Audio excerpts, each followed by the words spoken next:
Hope you're well. It is Monday night. The LA Lakers won the NBA title today. Go LA.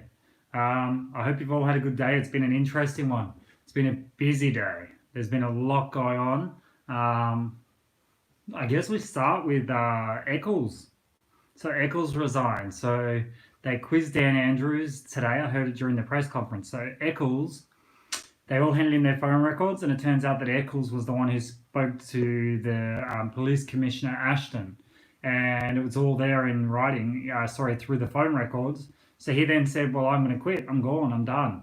Now, he still says that he's not the one who pushed forwards and said that the private security firm should be hired. So today at the press conference, Dan Andrews was quizzed by I think it was by Peter Credlin again, and quizzed about it. I'm going to put it up on my Instagram page in a minute. She really pushed back at him and said, "You're always very organized.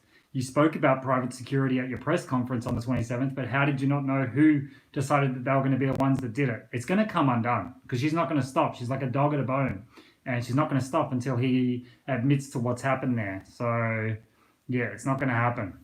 The next one that happened was Gladys. Gladys was up in New South Wales, their premier. They found out today, it was coming out over the last couple of days, I heard whispers, she was having an affair with an MP who's linked to deals with China, dodgy deals with China. So she was trying to cover it up. And it's funny how the New South Wales cases went up and then Gladys's news came out. So it's kind of been blindsided by all the cases that are going out there. But yeah, that's all out there now. Asking if she should resign. She's saying she's not going to, but I think a lot more will come out from that as well. So that's a really interesting one. Now, I'm looking to do an email template for schools that parents can hand in or send in to their principals to say that their kids will not go for mandatory vaccinations. They're not allowed to touch them when it comes to medical stuff. They need to ring the parents and get consent. And getting those emails put together. That's really a basic email, but I think it's good to be basic to send it off to the principal and say, you need my consent for any medical practices that are going to happen at the school. So they don't do a sneaky vaccination, they don't do sneaky mask things. It's really just an email to stop all that kind of stuff happening. Now, Haruka just asked if I'm going to be on YouTube every night. I always come on here every night. They're sometimes quite short because I do Instagram every day as well. Now, the next thing I was going to talk about really briefly was just generosity. So Sarah from a company called Lichik Favors, so she does favors, party favors, wedding favors. She's donating 72, I think it is, party favors, men's and women's, for the nursing home across the road here from where I am. I think it's just a beautiful act of kindness. It's something she's doing just to go above and beyond, what I ever would have thought could be done by someone. So it's an amazing thing. And another person on my page, and I can't remember her name for the life of me, but she's bought a whole heap of fruit and veggies. So carrots, apples, all kinds of fruit and veggies, and she's got them all picked up into hampers. She lives in Point Cook in Victoria, and she's saying to people, you can come and get them or we can deliver them out to you free of charge. Huge community spirit.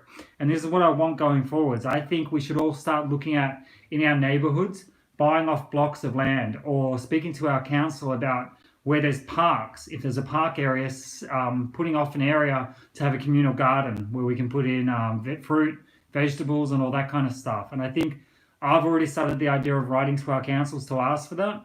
If we can petition and get enough people to sign on to these things, we can get them done as well. Now, understand that over the next little while, I heard Dan Andrews today saying we're down to 9.5 cases in the 14-day period. We're not going to get to the 5, but they made that impossible because of the false positives and everything else. So we need to understand that we're not going to get to that 5, and we have to see what he does on the 18th. There's talk about all kinds of different actions happening around Australia. I'm not privy to any of them, but keep an eye out and you'll see what's going on out there.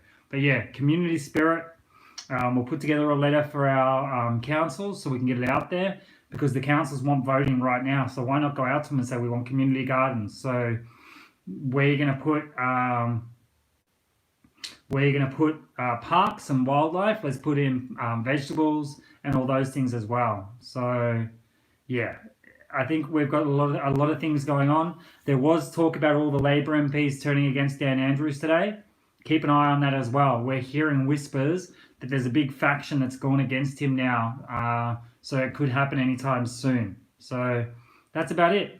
I'll get going. I hope you guys are all doing really well, and I'll talk to you guys again soon. Peace.